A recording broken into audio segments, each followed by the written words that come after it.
How's it going, everybody? So in this video, I'm going to be responding to one of my subscribers' questions on a recent video where I talk about feeling is a secret, living in the end, manifesting, law of attraction type stuff. And I basically explain how your feelings create your circumstances, and then your circumstances reinforce your feelings. Definitely watch that video if you don't understand what I just said. It's very important, and it's actually very practical and realistic when you start to see how it works. Anyway, this question's about fear of failure, basically. And I don't think that the commenter is fully aware that his comment's coming from fear of failure. And also, I typically recommend people read books like Tony Robbins and his book, Awakening the Giant Within, and more practical self-help books that kind of deal with the same thing that a lot of the law of attraction stuff is a shortcut to teaching, but it's in a more practical sense that the average person can understand without, it being extremely confusing, basically. But let's read the comment so we can kind of get on the same picture. So the comment's by my subscriber Sean, who says, I am wondering if the idea of risk or feeling of risk will screw with your success. I am trying to find a way to take risks that have a reward without letting the pressure screw with my performance. Okay, so first of all, in general, the higher the reward, oftentimes the higher the pressure and fear of failure. It's very important to understand. A lot of times in life, at least on paper, the more rewarding something is, the more risky it will be as well. Now, that's not always the case, and there's a lot of things where that's absolutely not the case. And the other thing is, just because there is a real risk involved doesn't mean you have to feel the pressure of that risk, okay? And this is the fear of failure. This is a fear of losing. This is a focus on lack, all right? I am trying to find a way to take risks that have a reward without letting the pressure screw with my performance. And that's good, because if you feel pressure or anxiety or when you're trying to perform in any area of your life and you're focusing on, oh shit, like all the things that can go wrong, it will mess with your performance. And that's actually the very first thing, before we even finish reading this comment, that I use to maximize my performance and minimize any kind of failure, and definitely eliminate the fear of failure and the pressure, is I understand the more anxious I am, the more I'm scared of failing. It creates self-fulfilling prophecies. All it does is ruin my performance. So the first thing I do is actually leverage the understanding that being fearful does nothing good at all. Okay? Me feeling pressure, feeling like I'm risking something, being worried of losing it all, losing money, losing social status. What do I get out of it? What benefit does that serve? And then you look at the alternative. What benefit do I get from absolutely caring not at all, no care at all about what I'm risking, and just going full send and just fully believing that I can achieve the outcome? What benefit do I get from there? And then looking at what outcomes would come from both feeling states or both points of focus. Because if you're worried about failure, or you're worried about risking or pressure, that's a very different feeling state that creates different thoughts and also different actions and behaviors when you're actually trying to perform, compared to somebody who is focusing entirely on, I'm going to freaking make this work no matter what. I'm going to invest this money in this auction and Airbnbs or buying houses and fixing them up and then renting them out. Which hint, I have lots of friends and actually family members who have done exactly that. They've invested money into something like houses and then rented them out for like way more profit, like quadruple, like 4 times the profit sometimes if you're really good at what you do. And we're going to get into that here in a bit. Okay? And that's a huge thing for you to understand as well. Okay, so let's continue. So he says, basically, how do I find a way to take risks without allowing the pressure to ruin my performance? Not necessarily like losing in sports, he says, because in sports, your only risk is not winning. Okay, that's not true at all. You risk a lot more. It's just if you have not actually competed in sports, and it depends on the sport too, and we'll get to that. There's so much more involved. And okay. Yeah, he says I'm not talking about sports. Your only risk is winning in a sense. In sports, your only risk is not winning in a sense if you discount the time and energy you put into it. I'm more talking about financial risks. Okay, look. In America, most sports, if it's not football or basketball, even basketball, if it's not football in America, you are risking a lot of money. So this is clearly this person does not work in sports or training athletes like I do. I actually train athletes. It's a grind. You're risking so much more money than even just working a regular 9-to-5 job, because all your money that you're making, I have clients who make easily $60,000 a year, which to me is like, I don't know, mid-class, I don't know, whatever. Or actually no, more like $120,000 a year, doing sales and to corporations and stuff, and they're investing a ton of money, and they're spending it all on their freaking supplements, diet, nutrition, recovery modalities, massage therapy, conditioning trainers. They're spending all their money on their career. And then they're going into a freaking cage fighting, risking their life, getting their ass, like getting beat up, risking injuries and nose things that will affect their job performance, by the way. And they're still in the low professional fighting card where they're only making $500 a fight. And they only fight like maybe 3 times a year, maybe more. Okay, you're telling me that's not a financial risk? So that's the first thing is like you got to understand like sports and athletics is the ultimate mind trainer, and it doesn't change no matter what. But we're going to get into that. So I'm just throwing it out there. Fighting especially, you're risking your life. Okay, you are risking the most important thing you have, your life, and your finances. And it's the fear of failure, which is the same thing this guy's scared of, but he hasn't realized it yet. So let's continue. I'm not talking about losing in sports, because in sports your only risk is that you might not win, and you might have wasted the time and energy you put into it. Time is money, energy is money, but yeah. I'm more talking about taking financial risks or even relationship risks. Okay? Maybe social risks where you put yourself out there in a vulnerable situation, not knowing if you'll be laughed at or or looked at as a fool by people around you. That's what he says. Okay, so social anxiety is the easiest thing to conquer, but it's also the easiest said and the hardest done when you're on the other side of the fence. And you're talking to somebody who had extreme social anxiety and panic disorder, especially for 2 years. I was having panic attacks every single day. And I've completely turned that, I haven't just completely eliminated all social anxiety and found the most effective way of doing that is a lot of these principles.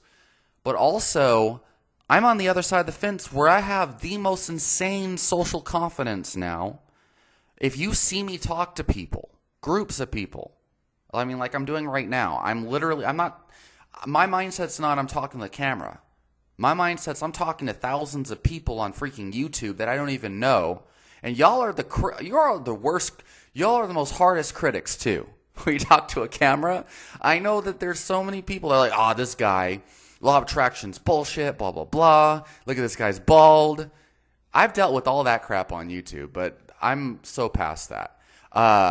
For a living, okay, especially if I'm working in the commercial gym, okay, as a personal trainer, when you work at a commercial gym, my entire career revolves around building relationships with brand new fit people at the gym who are scared as hell to be there. Okay? There's a lot of anxiety with people who walk into the gym, and so it requires empathy and all sorts of things. It's probably one of the most highest anxiety social situations is being a salesperson, especially a salesperson that's not actually a salesperson in a way,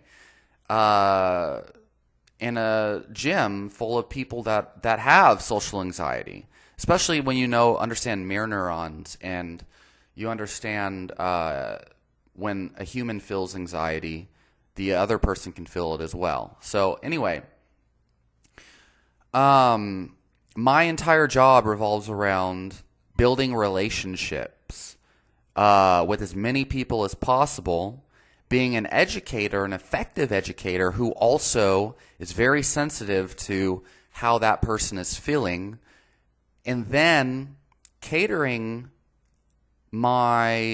this relationship towards influencing them and encouraging them and inspiring them so that hopefully they will want to pay for me to help them further. Okay? And it's not like sales as in being pushy. I have actually worked at a gym where that was encouraged. And I'm very effective at that. And I feel no anxiety at all doing that. I'll tell you, the only time I feel social anxiety is when I'm talking to people that are that are not easy to get along with. So like people who are maybe dealing with extreme kind of psychological issues themselves, and they're like, those types of people who are just looking for an argument, looking for a fight. And I think that that's normal, and anxiety serves a purpose in that situation. And anyway, we'll get to some practical kind of things there in a bit, because that's actually one of the things that you got to understand is your fear of failure and your anxiety serves a purpose. Anyway, yeah, so they say I'm more talking about like financial risks, relationship risks, social risks, where you put yourself out there in a vulnerable situation, not knowing if you'd be laughed at or looked at as a fool by people around you. I know there is anxiety before fights or sports, but I'm more focused on things where you risk truly losing something extremely valuable, like money or relationships or social status. Right. There's anxiety before fights, You're not really losing anything valuable when you compete in fighting. Just your life, just your physical health. You might break a limb. You might get your nose broken. You might have a serious concussion that paralyzes you for the rest of your life.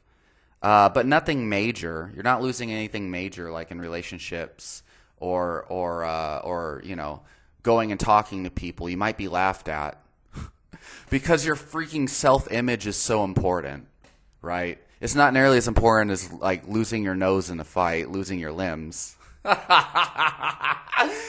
So to me, this is funny, like to hear this person who may not even realize it, who literally thinks that their self-image is more important, that is important at all.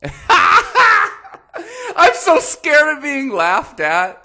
Well, and this person might like think I'm laughing at them right now. And this is actually the first thing you got to understand is that, first of all, I'm laughing at the idea. I'm laughing at the thought process. And in order for you to overcome social anxiety, you need to get to a place where you can laugh at that thought process too. I'm a person who has no social anxiety at all now, except for times where it's warranted. And so this is the feeling associated with that. This is the mindset. I feel personally, because I had extreme social anxiety, bad, where I had panic attacks and I was at all the sweats and all sorts of things. It was terrible. But I realize now, like I wasn't thinking right. To me now, for me personally, I strongly believe that social anxiety is, I don't know how to say it in a politically correct way, but I just think it's irrational. Let's just put it that way. It's irrational. It's a misunderstanding of what's actually important. So here's the thing you need to do. This is really the theme. Stop playing not to Stop playing not to lose. Start playing to win. This is a mindset that people use in fighting and sports. Yeah, because it's the same shit. But also in the financial world, you'll hear all of these like financial gurus who typically they're trying to sell you this motivational rah-rah speech. But this is true. There's a huge difference between, I'm scared of the risk. I don't want, investing, like the pressure of investing money and this and that. That's how you're feeling. Compare that to, nah, man, I want to make this money. I want to succeed in whatever business it is. I want to win this fight, win this medal. I want to, I'm going to have the most amazing girlfriend, and I'm going to have a very awesome relationship, and I'm going to guarantee that we enjoy ourselves. I'm going to guarantee that, at any given time when I talk to people, they not only can hear my enthusiasm, but they can feel it too. I'm focusing on what I want. I'm focusing on success. I'm focusing on I can do it. I will do it. We're going to make this work. And I feel it. No matter how sleep deprived I am, by the way. Limiting beliefs. Not believing in yourself is the problem is not that you're incapable. The problem is that you don't believe in yourself. And the craziest thing, and this might be the law of attraction at work, I literally just wrote a paragraph on my Facebook and Instagram about this yesterday. Literally. And then I made that video about feeling as a secret last night. And now I get a comment from somebody who literally has the same problem that I posted up on my social media yesterday. So I think that's interesting. We need to play to win. Play to win. You're focused on your resistance.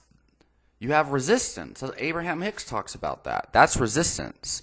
Like you're resisting the failure. Like, the lose, the lack. Your vibrational state is, I can't do this. What if I fail? My vibrational state is, man, no matter what happens, I'm gonna make this work either way. Okay, so we're gonna get to like the real practical stuff that you're worried about.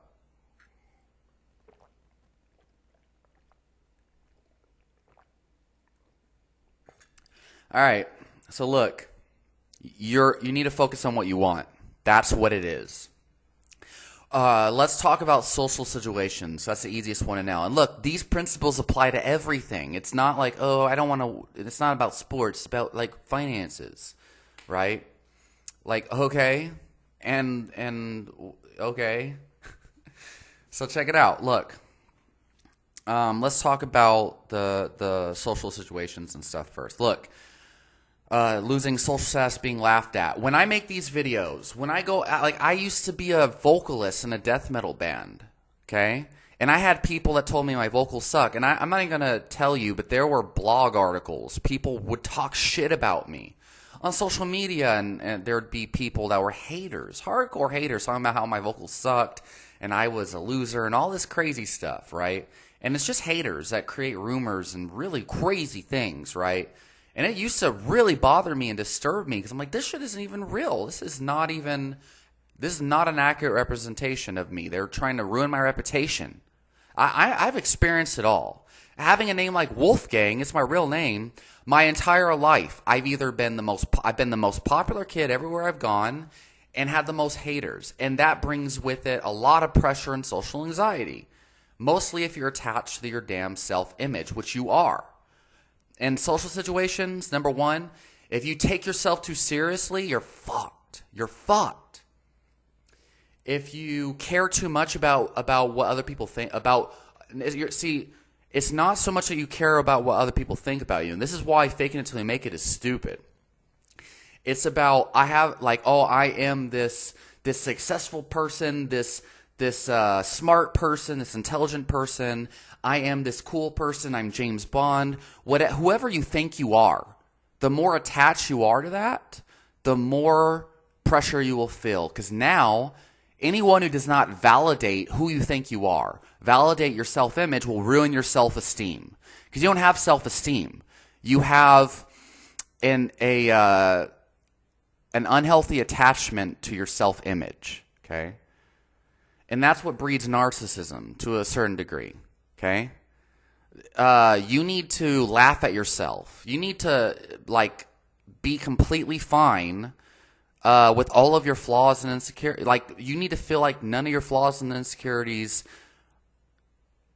Be willing to take criticism. Be willing to work on yourself. Be willing to accept the hard truths about who you are. For more on that, watch my video, Criticism is a Superpower. It'll help you with anything. That's really the essence of the social situation, right? If you're being laughed at, you need to have enough psychological health to be able to really ask yourself, hey, these people laughing at me, is it justified?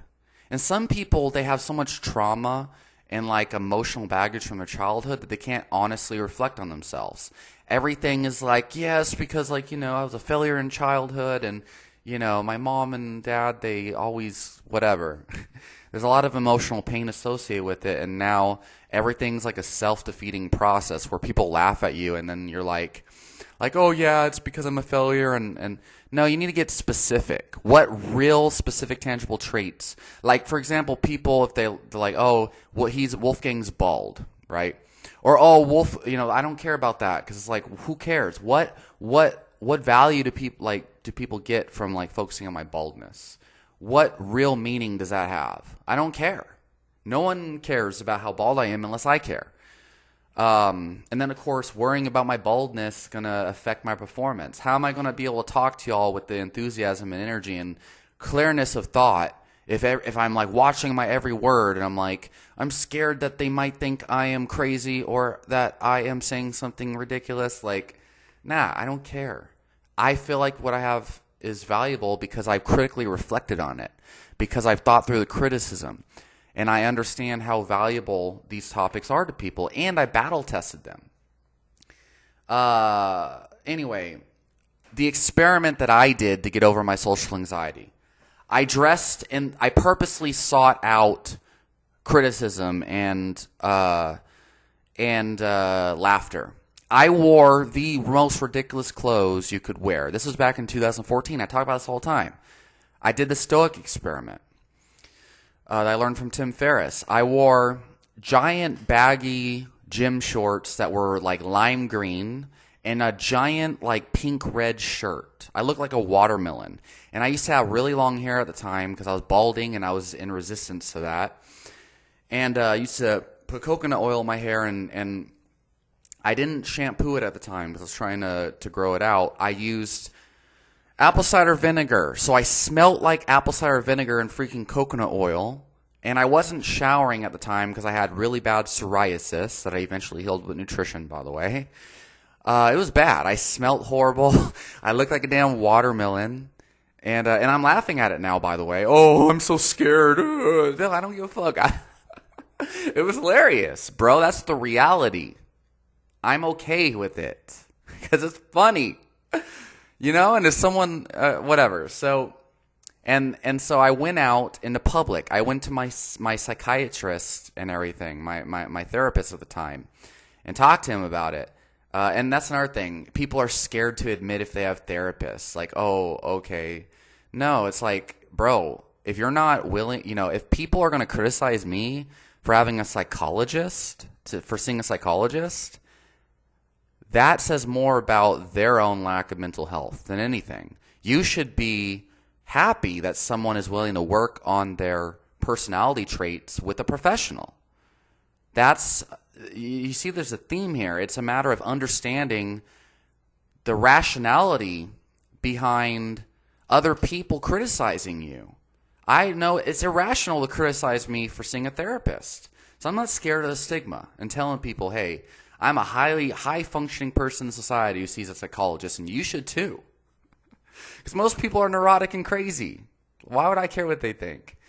Most people are dealing with their own psychological problems, and when they laugh at you, they're just projecting their own problems onto you.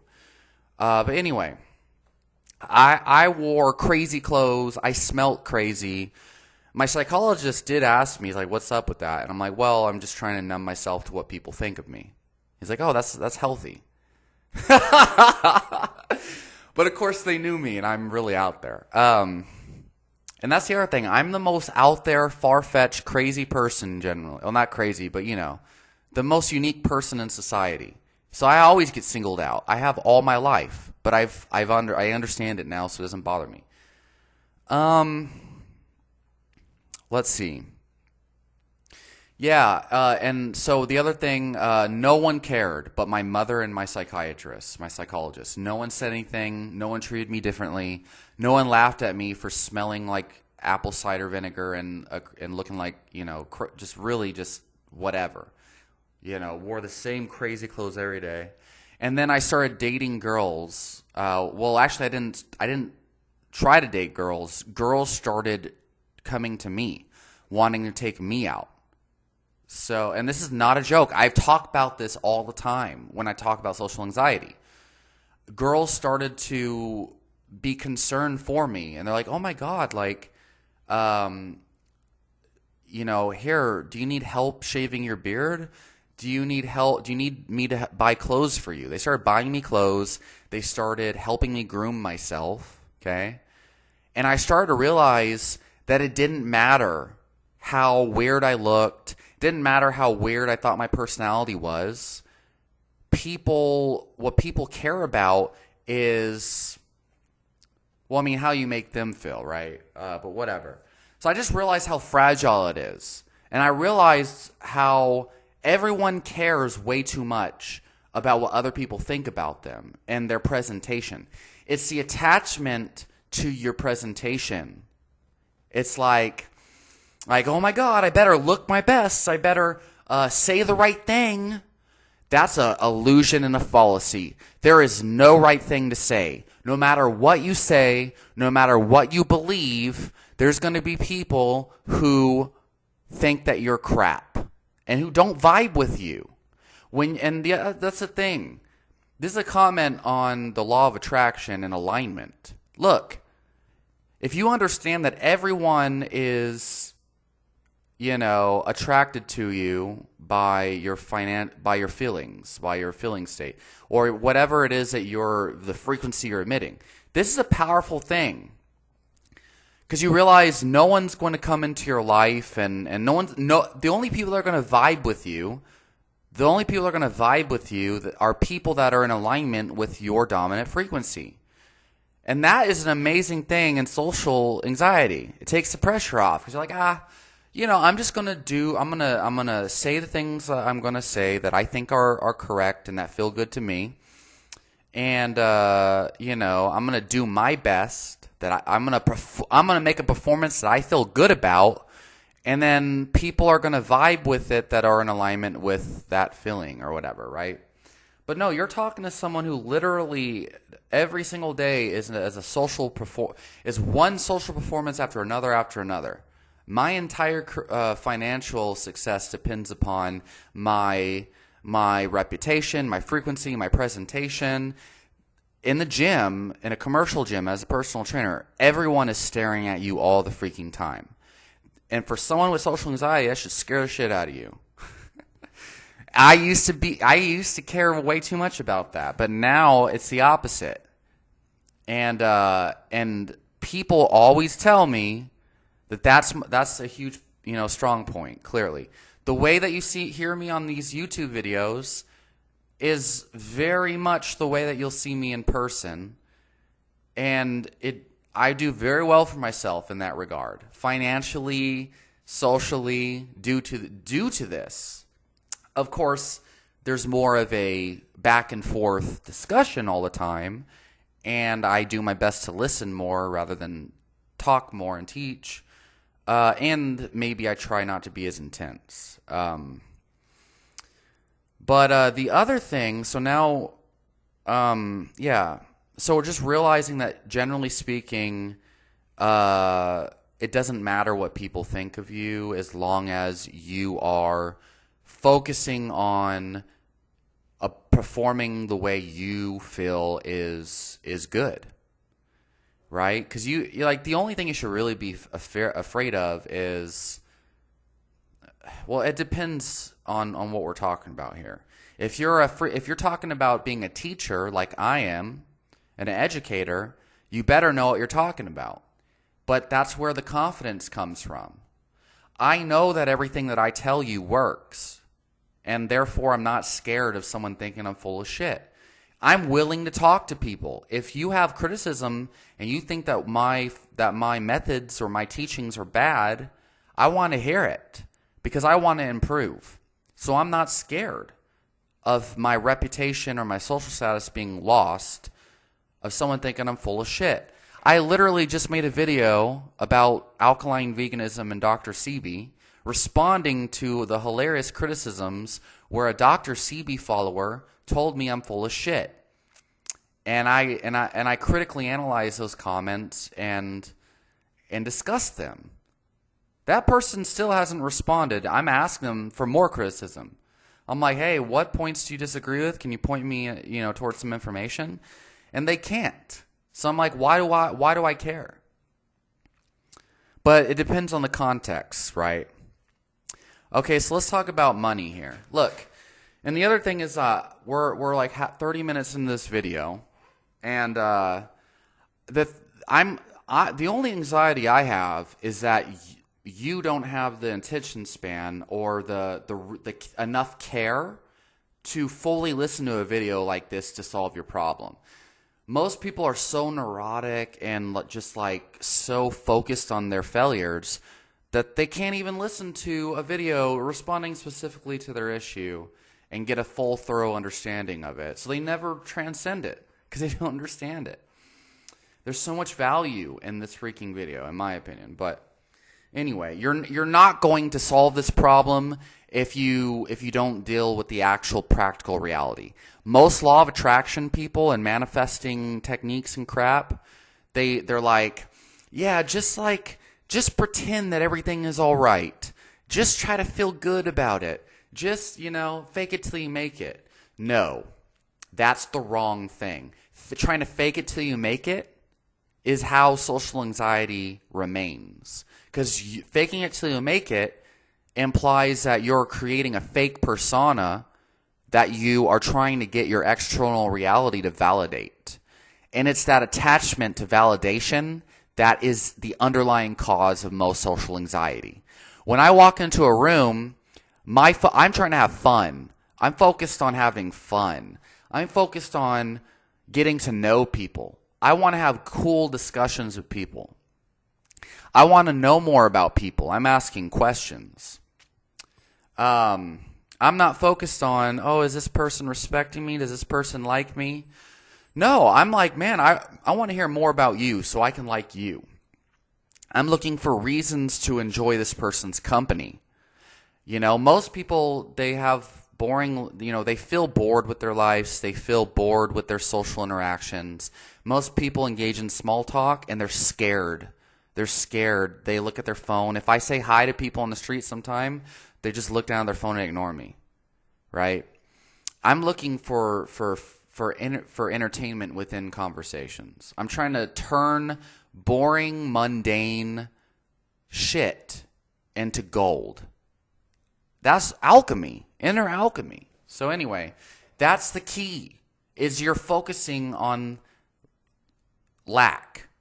Let's focus on abundance. Let's create awesomeness where awesomeness doesn't exist, right?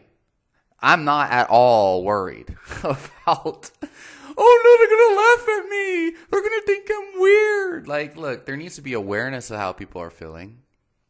But you know what I mean?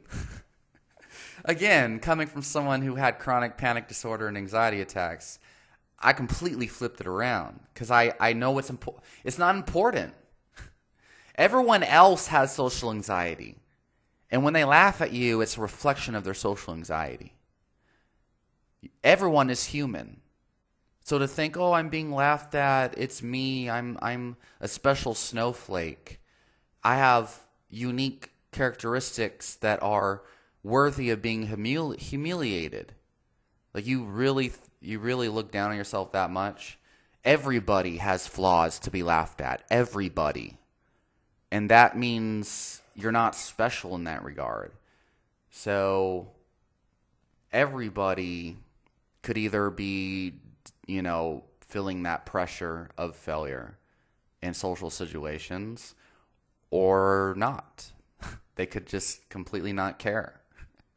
Be open to it. If I have something worthy of being humiliated for, let me know. That's how I eliminate it, right? So anyway, yeah. That's how I overcame social anxiety, or that's how I overcame my panic attacks. I started welcoming them. I'm like, all right, I want to have panic attacks. Let's feel it. Let's feel the panic attack so I can use my chamomile tea to try to remedy it. Feeling is a secret. Feel the anxiety. Welcome the anxiety. You got rid of the resistance. You became friends with the resistance, and now you're not resisting anything anymore. Like, all right, let's go. Ready for it. Okay. So now let's talk about finances. Okay? Financial risks. This is what everyone cares so much about. Look, and it's important because it's like your livelihood. Financial situations, okay? So the worse your finances are, the more pressure you're going to have because your livelihood is at stake. Just like when you're in a fight, and someone might potentially knock you out and break your skull. You're putting your life at risk when you don't have enough money to sustain your food and stuff and your shelter, okay? That's Maslow's hierarchy of needs, psychology class 101. Look, the reason why you feel pressure, so this person I think is basically talking about, let's say you already have enough money to survive, but you might be investing $100,000 into real estate, hoping to get the reward of flipping the houses, the $100,000 in houses, so that you make double the profit, okay? That is easier. That's actually easy. So, first of all, financial pressure is really survival pressure, selection pressure, natural selection. It's there for a reason, okay? You should feel pressure. You should feel anxiety when you're taking financial risks, okay? Because that's putting your life at risk, right? It exists for a reason, okay? Fight, flight, or freeze, fight or flight response. Understanding fight or flight and why it exists is the very most powerful number one thing that you can do to overcome any kind of anxiety. The next thing is, whatever financial endeavor you put yourself in, okay? So if you're talking about investing money in the stock market, investing money in houses and real estate, investing money in education to try to get a reward. Understanding the trends of that financial risk, right? That's what you need to do. That's what all successful people in every field does, okay? So I don't want to give specifics, but let's just say I have some very successful family members, very successful, who have made multi-million-dollar businesses, okay? Businesses that are worth millions of dollars. Through, selling online. And they happen to actually be able to start their business during the internet boom, okay? And they started from nothing. They came from a family that had 6 different siblings, was surviving on cereal and hardly even a slice of bread every day and ramen noodles, back in the 70s or whatever. They were a very poor family and working as an insurance agent at first and just barely making ends meet. And they were able to take advantage of the internet boom. And they weren't even expecting to create success. And next thing you know, years later pass, and this is while their mom was dying and they had to take care of their mom. That's the whole reason they quit their job and started selling on the internet. Around 2004-ish, when eBay started to get big, right? Or 2002 or something like that. Well, anyway, created a multi-million-dollar business. And is still doing that to this day, as well as investing money in real estate and has been a COO of a business and all this other stuff of someone else's business in management and stuff. Look, the reason why they're able to take those risks and become successful. So first of all, look, if you can't shake the pressure, fucking do it anyway. Play to win. I'm okay with losing, and I feel so scared to death that I might lose this money. Okay? Now, as long as that risk is not going to completely fuck you over, and you're going to lose your entire livelihood, you're fine. Let's say that you get $100,000 a month. Hypothetically speaking, you make $100,000 a month, and you invest $25,000 of that money into real estate, okay, to potentially either lose that money, maybe lose even more than the amount of money you invest, or make double the money, right? So you might be risking it all. You might be risking that $25,000 a month. Or you might gain $50,000 a month from it, but you're risking $25,000. That's a lot of money, but you make $100,000 a month, and I know that's an unrealistic amount, but still, the fact that you still have $75,000 left means that you could still afford beef. Thank God, right? Beef prices are going down, but still, you could afford gas. You can afford to live. Unless you're living way out of your means. So it's like you're risking $25,000, but you can still survive, and you still have an abundance of necessities that are the only thing that really matter in the first place. So what I'm saying is, invest, maybe start small. Invest risk enough money to make a good reward, but don't risk enough money to where you're scared that you're going to lose everything. That makes sense?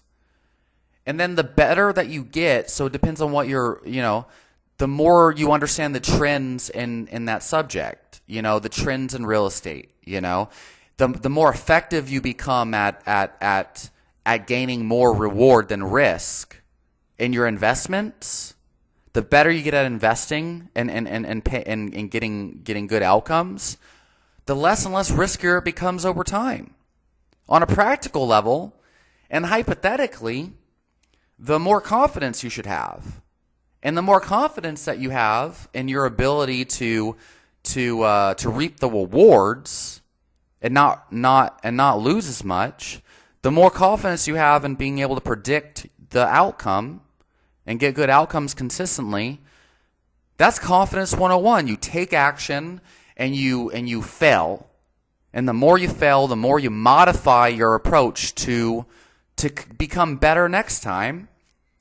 And over time, you create a formula for investing, a formula for business. You create a formula for social interactions.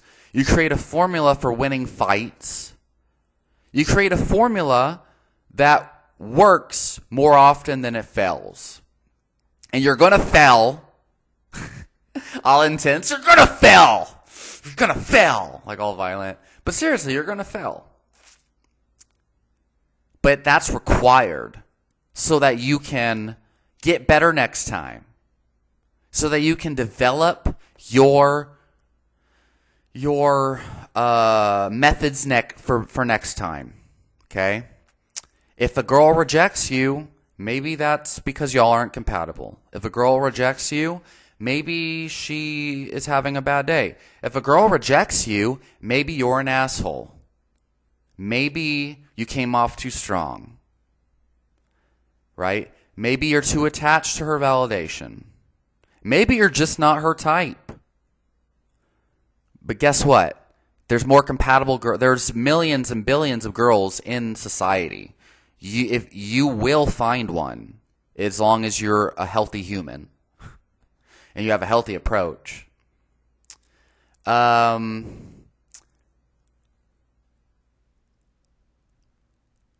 And you can always reflect on what went down, on your failures, on your experiences, on your circumstances, and develop a method that works consistently. So that's it. That's a really good amount of information that should cover all bases. Okay? But really, it depends on the context, okay? Social interactions and losing your reputation. What are we talking about here? We're talking about speeches? Are we talking about performing in a band? Are we talking about being a lecturer and educator? Are we talking about just making friendships, going to parties or whatever?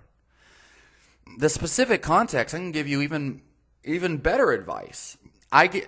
Don't ever think that I haven't dealt with that. Just because I look perfect on camera doesn't mean that I haven't had problems with these things before.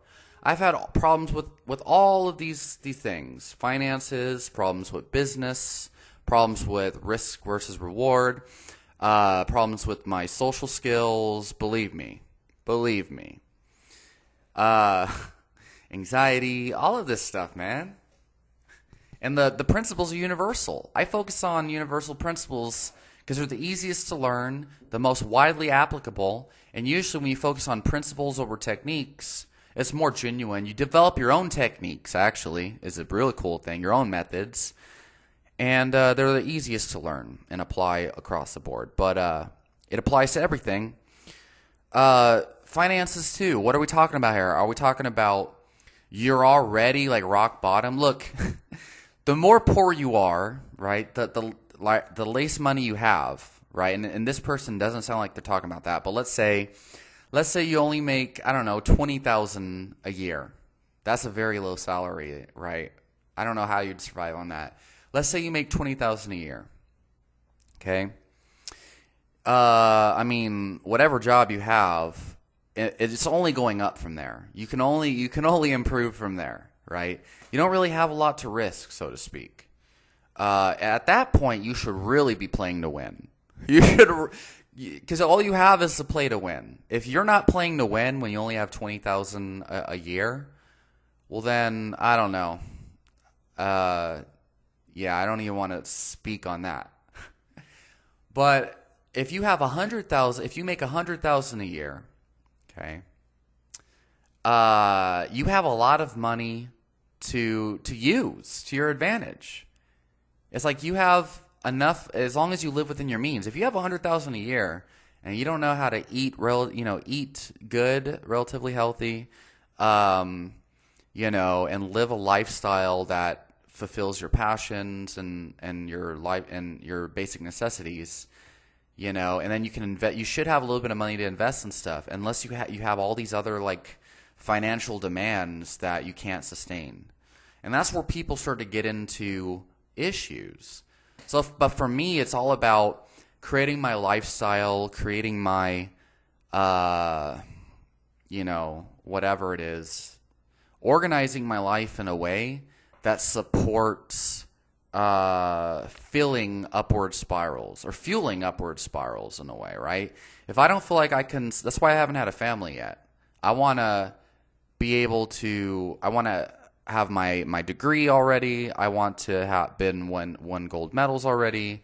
I want to have an established life to where I can sustain a family. You know what I mean? And I mean, if you already have one, it's like you can't really go back. But I'm just saying, like, a lot of people design their life in a way that, like, no matter how much money you're making, you can't sustain. Or it's very hard to be able to go back to college when you have all these other things, you know, to be able to get a degree to where you get enough money to be able to get that job. And don't even get me started on the people that are like, oh, college is not good for you. You won't make money after you graduate from college. Like, that's a very nuanced and individual specific topic. You don't need college for that. And some people, maybe you would be better off not going to college. But I used to think that college was bad and all this other crap. I don't believe that at all now. A lot of people, well, I don't want to get into that. Look, yeah, whatever. So yeah, hopefully this helped.